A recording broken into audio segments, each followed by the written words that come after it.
Hello friends, welcome to our channel. ఈరోజు మనం ఒక అందమైన కథ గురించి చెప్పుకుందాం. అంతకంటే ముందు మీకు ఒక చిన్న చిలిపి ప్రశ్న. అది ఏమిటంటే, కొట్టకుండా తగిలే దెబ్బ ఏమిటి? దీనికి సరైన సమాధానం మీరు కమెంట్ సెక్షన్లో తెలపండి, లేదా మన అప్కమింగ్ వీడియో వరకు వెయిట్ చేయండి. అలాగే మన వీడియోస్ని తప్పకుండా లైక్ చేయండి. ఇంకెందుకు ఆలస్యం, కథలోకి వెళ్ళిపోదామా?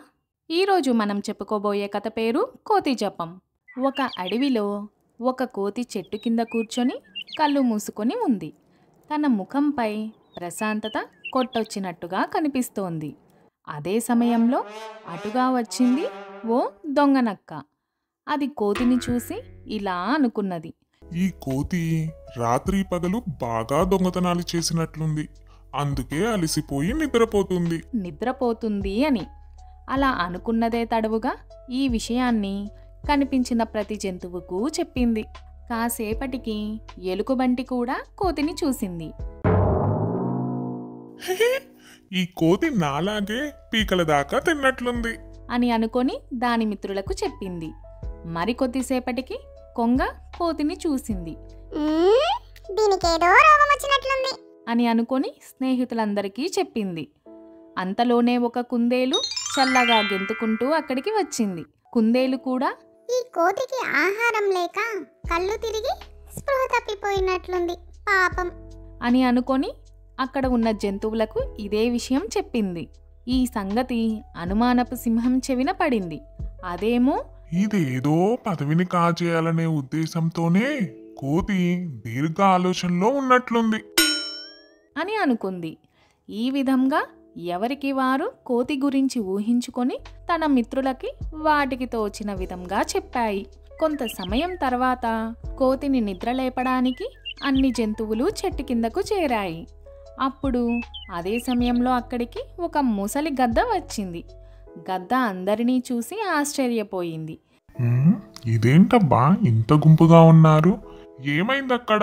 ఇంత గుంపుగా ఎందుకున్నారు అని ప్రశ్నించింది. ప్రతి జంతువు తన అభిప్రాయాన్ని చెప్పింది.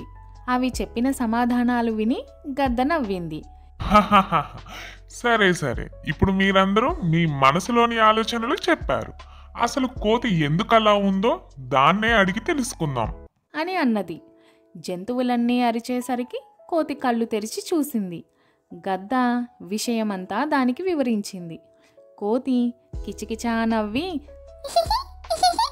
కాదు కాదు, నేను పట్నంలో ఓ మనిషి ఇలా చేస్తుంటే చూశాను.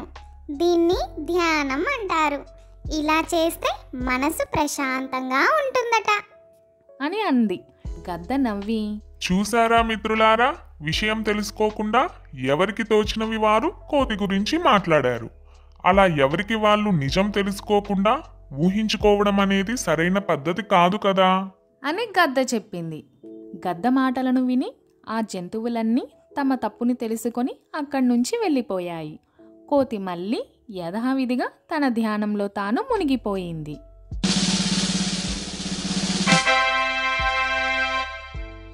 సో ఫ్రెండ్స్, ఈ కథ ద్వారా మనం ఏం తెలుసుకున్నాం? అనుమానాలు పెట్టడం మంచిది కాదు. మనం ఇతరుల గురించి ఏదైనా ఊహించే ముందు నిజమైన విషయమేంటో తెలుసుకోవాలి. నిజం తెలుసుకోకుండా ఇతరులను వారి యొక్క ప్రవర్తన గురించి ప్రశ్నించడం తప్పు. సో ఫ్రెండ్స్, ఈ కథ మీకు నచ్చినట్లయితే లైక్ చేయండి, షేర్ చేయండి, సబ్స్క్రైబ్ చేయండి. అండ్ మన ప్రీవియస్ చంద్రకోన అడవిలో తేజు అనే వీడియోలో ఉన్న చిలిపి ప్రశ్నకు సమాధానం, మనకు అర్థం కాకుండా భద్రంగా దాచుకునేది ఏది? డాక్టర్ రాసిచ్చిన ప్రిస్క్రిప్షన్. హలో ఫ్రెండ్స్, కథను విన్నారు కదా. మళ్ళీ ఒక అందమైన కథతో మళ్ళీ కలుసుకుందాం. Thank you. బాయ్.